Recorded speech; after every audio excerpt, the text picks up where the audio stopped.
আসসালামু আলাইকুম। যাদের জমিতে এরকম ফেনা কিংবা কচুরি ফেনা জাতীয় ঘাস আছে, তাদেরকে অবশ্যই 48 2,4-ডিয়ামাইন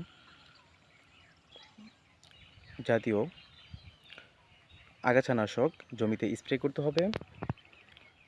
তাহলে আপনার জমি থেকে এই ফেনা রিমুভ হয়ে যাবে বা মুছে যাবে, হ্যাঁ? এই ফেনাগুলো অনেক সময় আমরা কী করি, এই ফেনার থাকা অবস্থায় জমিতে পানি যখন দেই, তখন আমাদের কী ক্ষতিটা হয়, এই ফেনাটা কী হয়, জমিটার মধ্যে মানে বাড়তে থাকে। প্রতিনিয়তই জমির মধ্যে এরা বাড়তে থাকে। তার জন্য আমাদের করণীয় হচ্ছে নেক্সল বা 2,4-ডিয়ামাইন জাতীয় যে ওষুধগুলো আছে, সেগুলো আমাদের জমিতে স্প্রের মাধ্যমে স্প্রের পরিমাণ হচ্ছে প্রতি লিটার পানিতে 2 ml করে মিশিয়ে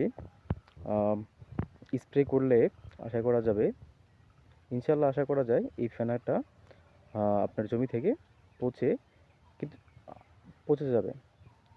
আপনার রোয়ার কোনো ধান গাছের কোনো ক্ষতি হবে না এবং আপনার ধান গাছটা সুস্থ সবল থাকবে। কিছুদিন সময় নেবে, আস্তে আস্তে ফেনাটা মারা যাবে।